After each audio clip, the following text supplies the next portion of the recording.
باللہ من الشیطان الرجیم بسم اللہ الرحمن الرحیم وعد اللہ الذین آمنوا منکم وعملوا الصالحات لیستخلفنہم فی الارض وقال اللہ تعالی فی مقام آخر والسابقون الاولون من المہاجرین والانصار والذین اتبعوہم بإحسان رضی اللہ عنہم ورضوا عنہ وقال اللہ تعالی فی مقام آخر فإن آمنوا بمثل ما آمنتم به فقد اهتدوا صدق اللہ العظیم۔ اللہ پاک نے سورۃ نور میں فرمایا اللہ وعدہ کرتا ہے تم میں سے وعد اللہ الذین آمنوا، وعدہ کرتا ہے اللہ ایمان والوں سے، منکم تم میں سے، یعنی جو ایمان والے ہیں تم میں سے ان کو حکومت دے گا زمین کی۔ اللہ پاک نے اس آیت شریفہ میں، سورۃ نور کی اس آیت میں مومنین سے وعدہ فرمایا کہ ہم تمہیں حکومت عطا کریں گے۔ اس وقت جب یہ آیت نازل ہوئی مہاجرین تھے۔ اس کا شان نزول یہ ہے کہ ایک اصحابی جو بہت یعنی تھکاوٹ کے عالم میں، بہت پریشانی کے عالم میں، ہر وقت جنگ اور ہر وقت خوف تھا، بار بار جہاد ہو رہے تھے، کمزوری تھی، تو صحابی نے عرض کی یا رسول اللہ ہمیں کبھی امن بھی ملے گا؟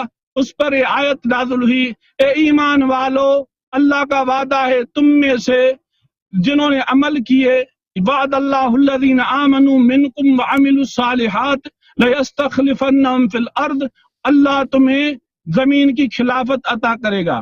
اللہ پاک نے مہاجرین سے یہ وعدہ فرمایا کہ اللہ تمہیں زمین کی حکومت عطا کرے گا۔ اللہ پاک نے نام نہیں لیا، مگر اللہ پاک نے رسول اللہ صلی اللہ علیہ وسلم کو بقول شیعہ ائمہ حضور علیہ السلام کو نام بتائے تھے، وہ میں آگے انشاءاللہ تعالی شیعہ کتب سے پڑھوں گا۔ ابھی اللہ پاک نے نام نہیں بتایا، اللہ پاک نے فرمایا میں خلیفہ بناؤں گا، اس میں 3 شرائط ہوں گی۔ ایک، زمین کی ان کو حکومت ملے گی، دوسرا جس دین پر وہ ہوں گے خلیفہ یعنی حکمران اس دین کو مضبوطی ملے گی، تیسرا ان کو کفر کا خوف نہیں ہوگا۔ یہ 3 نشانیاں ملیں گی، اور چوتھا وہ مہاجرین میں سے ہوگا، کیونکہ شان جب یہ آیت نازل ہوئی اس وقت جو مومنین تھے وہ مہاجرین تھے۔ اللہ پاک نے مہاجرین سے یہ وعدہ فرمایا ہے۔ حضور علیہ السلام کے وصال کے بعد اللہ پاک نے حضرت ابو بکر صدیق کو خلافت بھی دی، یعنی ان کو حکومت بھی دی، اور ان کو جس دین پر حضرت ابو بکر صدیق تھے اس کو یعنی قوت بھی بخشی، اور حضرت ابو بکر صدیق کی دور خلافت میں کفر کا کوئی خوف نہیں تھا۔ اور الحمدللہ یہ جو بھی نشانیاں جو چوتھی جو مہاجرین سے وعدہ تھا، حضرت ابو بکر صدیق مہاجرین میں سے، یہ چاروں وعدے جو تھے وہ حضرت ابو بکر صدیق کی خلافت میں، حضرت ابو بکر صدیق میں چاروں نشانیاں پائی جاتی ہیں، جس سے ثابت ہوا ہے کہ حضرت ابو بکر صدیق اللہ کے موعودہ خلیفہ ہیں۔ اللہ پاک نے وعدہ فرمایا کہ میں خلیفہ بناؤں گا تم میں سے، اللہ نے بنانا تھا اور اللہ ہی نے بنایا۔ ابھی جو بھی بنا ہمیں پتہ چلے گا کہ یہ ہی وہ خلیفہ ہے جس سے اللہ پاک نے وعدہ فرمایا تھا۔ ابھی جو بھی بنا ہم کہیں گے یہ اللہ کے وعدے کے مطابق بنا ہے۔ وعد اللہ الذین آمنوا منکم وعملوا الصالحات، ابھی اس آیت کا جواب ہوا۔ ابھی مسئلہ یہ ہوا کہ بنائے گا اللہ، پھر یہ حضرت ابو بکر صدیق جو بنے وہ تو بیعت سے بنے، اس کی تو مہاجرین اور انصار نے بیعت کی تب وہ بنے۔ تو قرآن پاک میں ہے والسابقون الاولون من المہاجرین والانصار، اور مہاجرین اور انصار میں سبقت کرنے والے والذین اتبعوہم بإحسان، اور جو ان کی اچھے طریقے سے تابع داری کرے گا، رضی اللہ عنہم ورضوا عنہ، اللہ ان سے راضی وہ اللہ سے راضی۔ اب ہمیں اللہ پاک نے مہاجرین اور انصار کی تابع داری کا حکم قرآن میں دیا ہے۔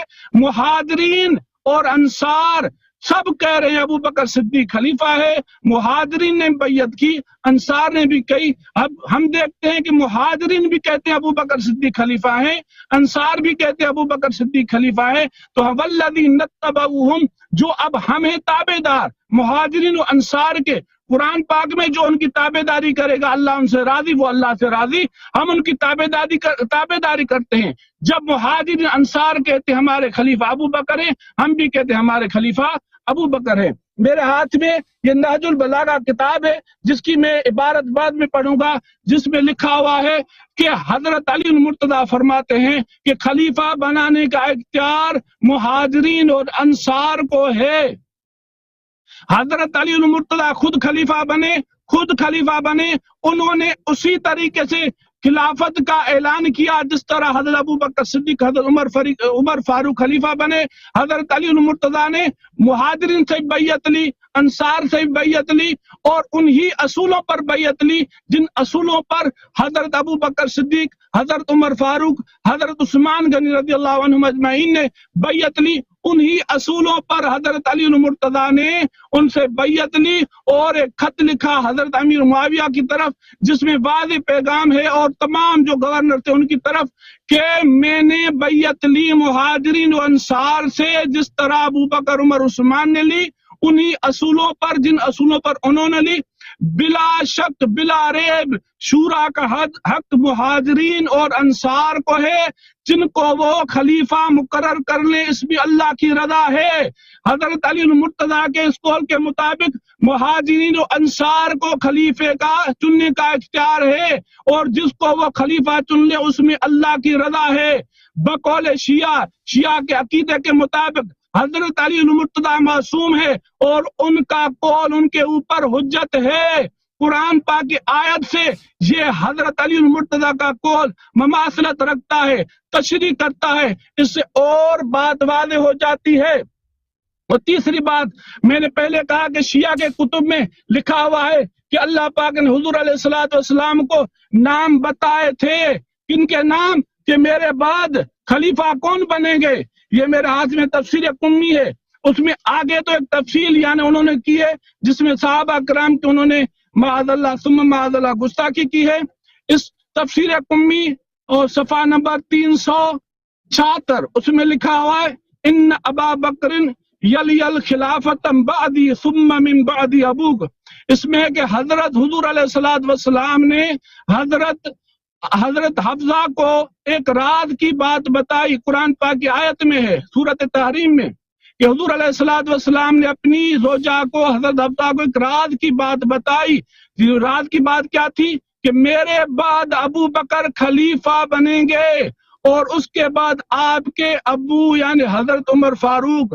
اللہ پاک نے وعدہ کیا تھا، نام کسی کا نہیں لیا ہماری کتابوں میں، یہ شیعہ کی کتاب میں لکھا ہوا ہے کہ رسول اللہ کو صلی اللہ علیہ وآلہ وسلم کو اللہ نے وہ نام بتائے تھے، اور رسول اللہ نے اپنی زوجہ حضرت حفصہ کو نام بتائے، پھر حضرت حفصہ رضی اللہ تعالیٰ عنہ نے حضرت عائشہ کو بتائی، پھر حضور علیہ السلام کو اللہ پاک نے بتا کہ جو نام آپ نے بتائے وہ بات کھل گئی ہے۔ پھر حضرت عائشہ حضرت حفصہ سے جب پوچھا حضور علیہ السلام نے یہ بات آپ نے ظاہر کر دی، تو حضرت حفصہ نے پوچھا یا رسول اللہ آپ کو یہ بات کس نے بتائی کہ آپ کے بعد ابو بکر اور عمر خلیفہ ہوں گے؟ کہا کہ مجھے اللہ نے یہ بات بتائی ہے۔ یہ شیعہ کی تفسیر قمی۔ تو میرے سامعین کرام اس بات کو سمجھ لیں کہ حضرت ابوبکر صدیق کو خلیفہ ماننے والے کون تھے؟ صحابہ کرام تھے، مہاجرین تھے، انصار تھے، اور جو ان کے تابع دار تھے۔ اللہ پاک نے قرآن پاک میں صحابہ کی تابع داری کا حکم کیا ہے، فَإِنْ آمَنُوا بِمِثْلِ مَا آمَنْتُمْ بِهِ فَقَدْ اهْتَدَوْا۔